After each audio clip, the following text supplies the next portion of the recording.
Hello, कैसे हो आप सब लोग। उम्मीद करती हूँ आप सब लोग अच्छे होंगे। आज के वीडियो में हम स्टार्ट करेंगे क्लास 8 का lesson number 17 stars and the solar system के बारे में हम बात करेंगे। ठीक है। अभी हम आज इस टॉपिक को क्या करेंगे, स्टार्ट करने वाले हैं।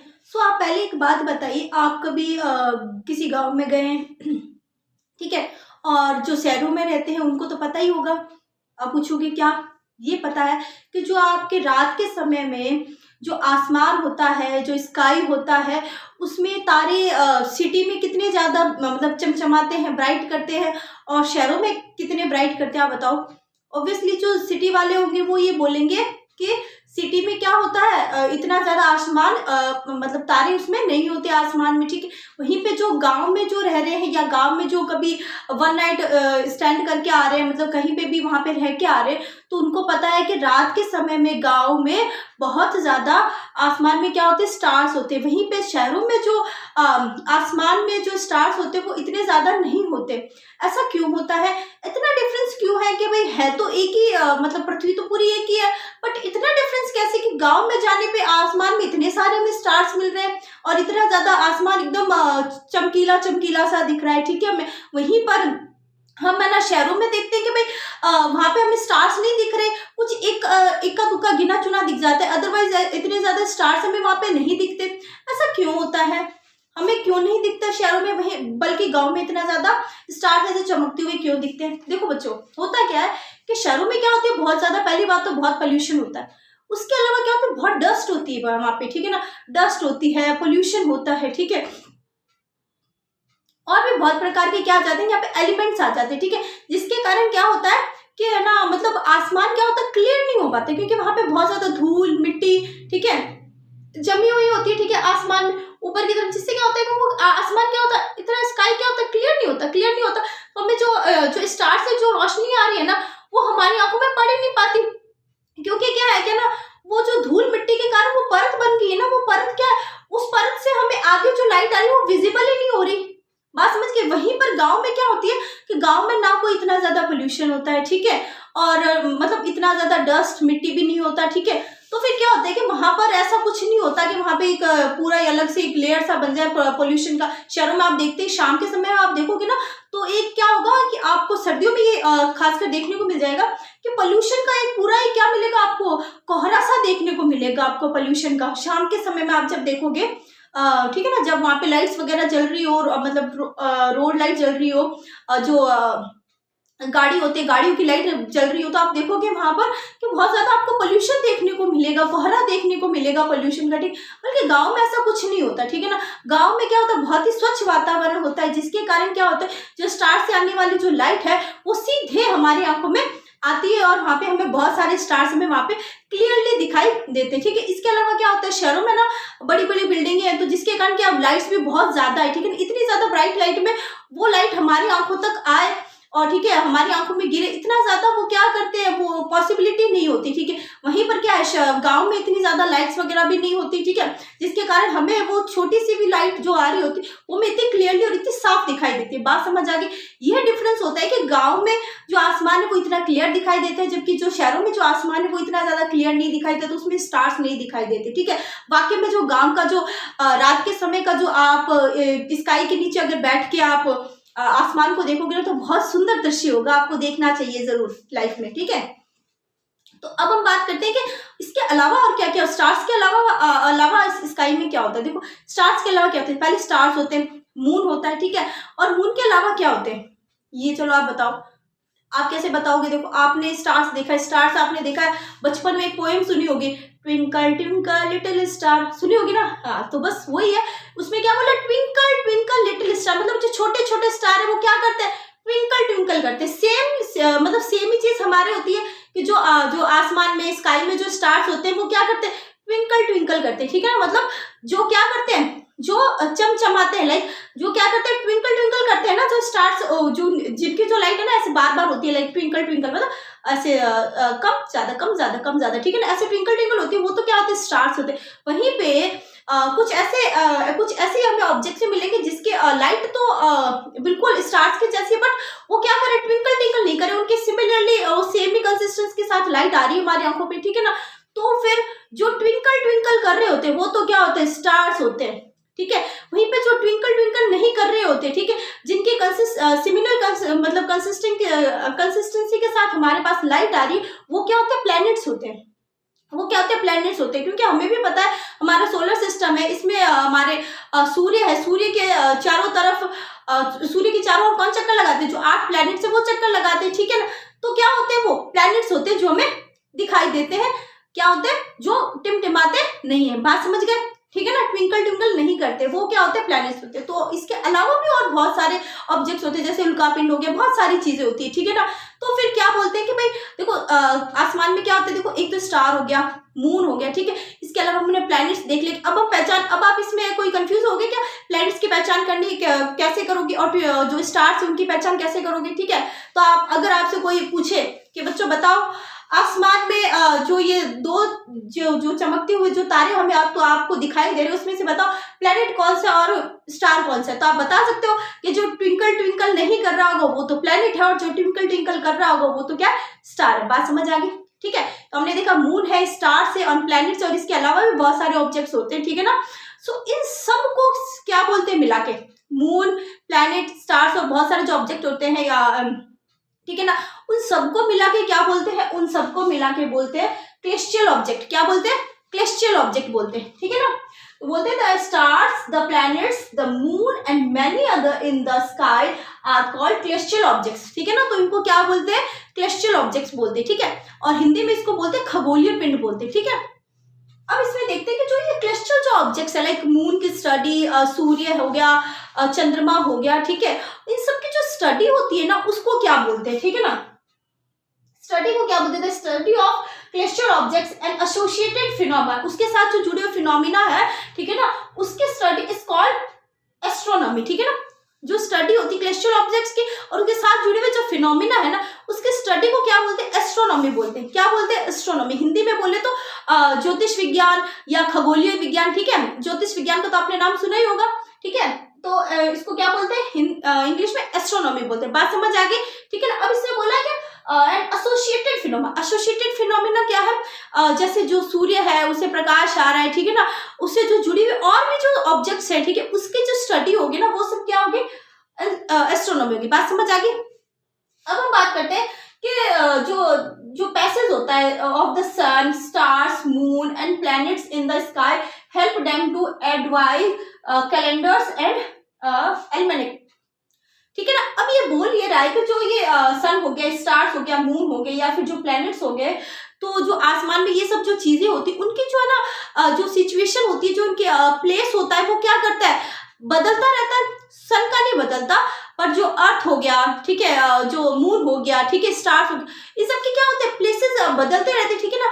इन सब की जो दिशा दशा बदलती है ना, दिशा और दशा के अनुसार ही क्या डिजाइन होते हैं, कैलेंडर एंड एल्मेनॉक्स। एल्मेनॉक्स क्या होते हैं, पंचांग। हिंदी में क्या बोलते हैं उनको, पंचांग बोलते हैं, ठीक है ना। जो हमारे हिंदू जो समाज है, ठीक है ना, इसमें जो यूज करते हैं जो कैलेंडर, उसको बोलते हैं पंचांग, ठीक है ना। उसको क्या बोलते हैं, पंचांग, ठीक है। तो ये सब जो होते हैं ना, उनकी जो दिशा दशा होती है ना, मून, सन और स्टार्स की जो दिशा दशा के अकॉर्डिंग हम क्या बनाते हैं, कैलेंडर एंड एल्मेनॉक्स बनाते हैं। बात समझ आ गई, ठीक है। यहाँ पे हमने ये 3 चीजें पढ़ी कि क्या क्या हो गया, स्टडी को क्लेस्टियल स्टडी बोलते हैं, ठीक है। इसके अलावा जो इसके जो ये होते हैं ना स्टार्स, प्लैनेट्स एंड जो ऑब्जेक्ट्स होते हैं उनको क्या बोलते हैं, क्लेस्टियल ऑब्जेक्ट बोलते हैं। वहीं पे जो क्लेस्टियल ऑब्जेक्ट्स की जो स्टडी होती है उसको बोलते हैं एस्ट्रोनॉमी, ठीक है ना। और वहीं पर जो इनकी क्या होती है, पैसेज होता है, जो मून, सन, स्टार्स का जो होता है ना, इसी की हेल्प से क्या बनाते हैं, कैलेंडर एंड एल्मेनॉक्स बनाते हैं। बात समझ आ गई, ठीक है। अब हम बात करते हैं मून के बारे में, थोड़ी सी और बात करते हैं, ठीक है। इससे पहले एक चीज और देखते हैं कि जो ये इनकी जो दिशा दशा होती है स्टार्स, मून्स की, ठीक है ना, जो पैसेज होते हैं इनके, ठीक है ना, उसके अकॉर्डिंग हम जो पुराने जमाने के जो लोग होते थे वो क्या करते थे, उसके अकॉर्डिंग देखते थे कि भाई अभी कौन सा सीजन आने वाला है, ठीक है। जैसे रेनफॉल आ रही है तो उसके अकॉर्डिंग देखते कि अब कौन सी फसल हमें बोनी है, ठीक है ना, कौन सी फसल काटनी है, ठीक है ना, उसके अकॉर्डिंग वो सब चीजें डिसाइड करते थे, मतलब सीजन आना, ठीक है ना, और मतलब फसल मतलब कैसे कौन सी फसल अभी उगानी है, कौन सी नहीं उगानी, ठीक है ना, इन सब का डिसीजन वो किस आधार पर करते थे, वो सब इन्हीं जो ये होते थे ना सन, स्टार्स, मून, इनकी जो प्लैनेट्स की जो पैसे जो दिशा दशा हो गए, जो इनके पैटर्न्स हो गए, ठीक है ना, उसी के अकॉर्डिंग ये सब क्या करते थे, डिसाइड करते थे। बात समझ आ गई, ठीक है। तो अब हम बात करते हैं मून के बारे में। इससे पहले हम देखते हैं कि मून के हमने बहुत सारे शेप देखे, कोई राउंड देखा है, हाफ जो मून है कुछ ऐसा देखा है, ठीक है, ईद का चांद भी हमने देखा है, ठीक है ना। बहुत सारे मून के क्या देखे हैं हमने, शेप देखे हैं। जो इतने सारे जो मून के शेप देखे हैं, ठीक है ना, कौन सा जो मून का शेप कब होता है तो उसको क्या बोलते हैं, ठीक है ना। जब मून कभी हमने देखा है, कभी कभी आसमान में मून दिखाई भी नहीं देता, ठीक है ना, उस दिन को क्या बोलते हैं, ठीक है ना। तो पहले ये देखते हैं, ठीक है। मान लो आज क्या है, आसमान में हमें पूरा चांद दिख रहा है। जब आसमान में पूरा चांद हमें दिखता है तो उस दिन को क्या बोलते हैं, द फुल मून डे, ठीक है ना। उसको क्या बोलते हैं, द फुल मून डे बोलते हैं, ठीक है। बात समझ आ गई। देखो मैंने यहाँ पे लिखा है the world disc of the moon is visible is known as the full moon day. बात समझ आ गई, ठीक है। अब हम बात करते हैं कि इसके अलावा हम कभी देखते हैं कि भाई जैसे पूरा चांद निकला, अब जैसे मान लो आज पूरा चांद है, ठीक है, अब नेक्स्ट डे देखोगे ना तो थोड़ा सा यहाँ से कटा हुआ होगा, ठीक है। अब देखो मान लो ये पूरा चांद है, ठीक है, अब पूरा चांद है, अब अगला दिन आए तो देखो कि थोड़ा यहाँ से कटा हुआ, कुछ ऐसा हो जाएगा, चांद हो जाएगा, ठीक है। वहीं पर आप क्या करो, तीसरा दिन देखो, दूसरा तीसरा दिन देखो, फिर देखोगे आप थोड़ा सा और कट जाएगा, फिर आप ऐसे करते करते है ना 10 दिन तक आओगे, 10 दिन तक आओगे तो कुछ ऐसा हो जाएगा, ठीक है। फिर आप थोड़ा और नीचे आओ, लाइक आप 13 दिन तक आओ, 13 दिन तक आओगे तो ऐसा आ जाएगा, ठीक है। फिर जब 14 दिन होगा तो एकदम कुछ ऐसा पतला सा हो जाएगा, ठीक है ना, ऐसा कुछ हो जाएगा, पतला सा हो जाएगा, ठीक है ना। अब जो ये दिख रहा है ना, फिर 15 दिन होता है ना, जैसे पूरे चांद के बाद जो 15वां दिन होता है ना, वहां पर क्या होता है, मून दिखना ही पूरा क्या हो जाता है, गायब हो जाता है, मून हमें दिखता ही नहीं है, ठीक है ना। एक ऐसा दिन भी आता है महीने में जहां पर हमें मून क्या होता है, दिखता ही नहीं है, ठीक है ना। जब मून दिखता ही नहीं है तो उस दिन को क्या बोलते हैं, उस दिन को बोलते हैं द न्यू मून डे। क्या बोलते हैं, द न्यू मून डे, ठीक है ना। The day when the moon is not visible, this day is known as the new moon day. बात समझ आ गई क्या। अब देखो हुआ कैसे, पूरा चांद था, धीरे धीरे धीरे धीरे धीरे धीरे थोड़ा भाग इनविजिबल होना शुरू हुआ, थोड़ा भाग इनविजिबल होते होते जब 15 दिन पूरे हो गए, पूरा ही क्या हो गया, 15वें दिन क्या हो गया, पूरा ही चांद क्या हो गया, इनविजिबल हो गया। बात समझ आ गई क्या, ठीक है ना। जब पूरा ही चांद इनविजिबल हुआ तो ऐसे दिन को क्या बोलेंगे, द न्यू मून डे। बात समझ आ गई। अब इसको द न्यू मून डे क्यों बोला, इसलिए बोला क्योंकि अब क्या है कि भाई अब आसमान में चांद नहीं है, जैसे अब अगले दिन देखोगे, ठीक है ना, 15 दिन के बाद जस्ट आप अगले दिन देखोगे तो वहां पर एक आपको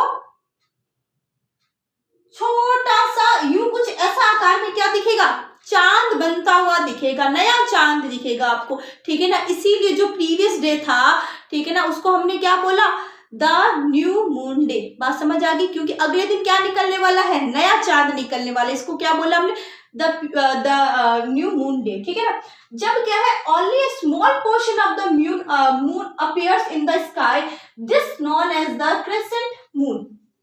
अभी क्या था, 15 दिन के बाद जैसे पहला अगेन जो नेक्स्ट डे होता है, ठीक है ना, द न्यू मून डे के बाद जो अगेन जो नेक्स्ट डे होता है ना, नेक्स्ट डे में जो मैंने बोला ना चांद निकलता है एकदम हल्का सा, ठीक है ना, एकदम हल्का सा निकलता है, कुछ यूं निकलता है, ठीक है ना। जो ये हल्का सा जो चांद निकलता है, स्मॉल पोर्शन निकलता है चांद का, ठीक है ना, हमें वो दिखाई देता है स्काई में, उसको हम क्या बोलते हैं, उसको हम बोलते हैं क्रेसेंट मून। क्या बोलते हैं, क्रेसेंट मून बोलते हैं, ठीक है। बात यहाँ पे समझ में आ गई, हमने तीनों चीजें देख ली, ठीक है ना। जब आपको पूरा चांद दिख रहा है आसमान में, उसको फुल मून डे बोलते हैं, ठीक है। वहीं पर जब आपको क्या क्या दिख रहा है, हमें आपको बिल्कुल ही चांद नहीं दिख रहा है, ठीक है ना। 15 दिन के पूरा चांद दिखने के 15 दिन के बाद हमें क्या दिखता है, बिल्कुल ही चांद नहीं दिखता, 15वें दिन, उसको क्या बोलते हैं, द न्यू मून डे, ठीक है। वहीं पर 15वें दिन के जस्ट नेक्स्ट डे हमें जो थोड़ा सा जो चांद का जो थोड़ा सा जो पार्ट हमें क्या होता है, अपीयर होता है, उस पार्ट को हम क्या बोलते हैं, क्रेसेंट मून बोलते हैं। बात समझ आ गई क्या, ठीक है। अब देखो हिंदी में देखते हैं, द फुल मून डे है ना, इसको हिंदी में बोलते हैं पूर्णिमा, ठीक है, और द न्यू मून डे है ना, इसको हिंदी में बोलते हैं अमावस्या। बात समझ आ गई, ठीक है। अब जो ये फेज होता है, लाइक फेज कितने दिन का होता है, देखो फुल मून डे से 15 दिन के बाद मून एकदम गायब, ठीक है ना, मून विजिबल नहीं होगा, ठीक है। वहीं पे 15वें दिन से जस्ट अगले दिन मून धीरे धीरे धीरे धीरे क्या होता है, दिखना क्या हो जाता है, वापस शुरू हो जाता है। पहले इतना हुआ, पहले जो पहला दिन था ना, जो द न्यू मून डे के बाद जो पहला दिन था तब इतना था, अब इसके दूसरे दिन देखोगे थोड़ा सा और बढ़ेगा, ठीक है ना। फिर आप तीसरे दिन देखोगे तो थोड़ा सा और इसका साइज हमें दिखाई देगा, थोड़ा और बड़ा हमें चांद दिखाई देगा। फिर आप 5वें दिन देखोगे थोड़ा और बड़ा, फिर आप लाइक 10वें दिन देखोगे तो आपको कुछ ऐसा दिखेगा, ठीक है। वहीं पे आप कुछ 13 दिन पे देखोगे तो आपको कुछ ऐसा दिखेगा, ठीक है। वहीं पे आप कुछ 14 दिन पे देखोगे तो आपको कुछ ऐसा दिखेगा, मतलब सिमिलरली राउंड सा ही दिखेगा, कुछ थोड़ा सा यू डिफेक्टिव, ठीक है, कुछ थोड़ा सा में पार्ट नहीं दिखेगा, पर 14 दिन लगभग पूरा, और फिर 15वें दिन एकदम पूरा दिखेगा हमें। बात समझ आ गई क्या, ठीक है ना। ऐसे करते करते हमें वापस से पूरा चांद दिखना चालू हो जाता है, ठीक है ना। कैसे होता है, फुल मून डे, उसके 15 दिन बाद क्या हो जाता है, मून दिखने क्या हो जाता है, बंद हो जाता है, ठीक है। वहीं पे जैसे मून दिखना बंद हुआ उसके बाद क्या है, नया मून आना, नया मून हमें जैसे लाइक छोटा पार्ट हमें दिखता है, फिर थोड़ा अगले दिन फिर थोड़ा और बड़ा मून दिखना चालू होता है, फिर थोड़ा और बड़ा, ठीक है। फिर 15 दिन होते हैं, जैसे अगले न्यू मून डे के जस्ट अगले 15 दिन क्या हो जाता है, पूरा चांद हमें दिखाई देता है, ठीक है ना। तो जो ये वेरियस जो चांद के हमें क्या दिख रहे हैं, मून के क्या दिख रहे हैं, शेप दिख रहे हैं ना, इन सबको बोलते हैं फेज ऑफ द मून। बात समझ आ गई, ठीक है ना। कैसे कैसे होता है, बात समझ आ गई। इसमें कितना, फुल मून डे से new moon day, new moon day से और फुल मून डे, ठीक है ना। ऐसे करके ये क्या होता है, पूरा फेज होता है, ठीक है। और कितना कितना होता है, 15 दिन का होता है, ठीक है ना। बात समझ आ गई। अब मैं यहाँ पे इसको लिख देती हूँ, फेज ऑफ द मून को, ठीक है। अब ये देखो कि जो ये मून का जो होता है ना, जब 15-15 दिन का होता है, तो ये पूरा टोटल कितना होता है, एक फुल मून से जो दूसरे फुल मून डे के बीच का जो टाइम पीरियड है वो कितना होता है, ऑलमोस्ट 29 डेज, लाइक एक मंथ का टाइम पीरियड होता है। कितना होता है, फुल मून डे से, ठीक है ना, जो नेक्स्ट जो फुल मून डे है ना उसके बीच का जो टाइम पीरियड होता है ना वो कितना होता है, ऑलमोस्ट कितना होता है, 30 डेज या फिर 29 डेज बोलेंगे हम, ठीक है, कुछ ऐसा होता है, ठीक है ना। इतना इस क्या टाइम पीरियड होता है। वहीं पे अगर हम द न्यू मून डे से लेके दूसरे जो न्यू मून डे है वहां तक का जो टाइम पीरियड देखें वो भी कितना होगा, 30 डेज का होगा। बात समझ, क्योंकि 15-15 दिन के चलते हैं ना, 15 दिन न्यू मून डे से full moon day, full moon day से वापस न्यू मून डे, ठीक है। वहीं पे फुल अगर मून डे से शुरू कर रहे हैं तो न्यू मून डे तक, फिर न्यू मून डे से वापस चालू करते हैं तो फुल मून डे तक, मतलब ऐसे करके 30 डे का क्या होता है, एक टाइम पीरियड होता है। बात समझ आ गई। अब जो ये टाइम पीरियड होता है, ठीक है ना, इसको बोलते क्या है, जो अलग अलग शेप दिखते हैं, the various shapes of the bright part of the moon as seen during a month are called phase of the moon. क्योंकि हमें एक पूरे महीने में दिखते हैं, क्योंकि महीना कितने 30 दिन का ही होता है, ठीक है। तो पूरे महीने में हमें ये सब वेरियस शेप देखने को मिलते हैं, ठीक है ना। तो इसी को क्या बोलते हैं, फेजेस ऑफ द मून। क्या बोलते हैं इसी को, फेजेस ऑफ द मून। बात समझ आ गई क्या, ठीक है ना। तो ये हो गया यहाँ पे फेजेस ऑफ द मून, ठीक है। तो आज के लिए इतना ही, ठीक है। और अगर आपको कोई भी डाउट आता है ना तो बच्चा आप बेझिझक कमेंट कर सकते हो, ठीक है ना। So thank you so much. Video like करें, चैनल को सब्सक्राइब करें।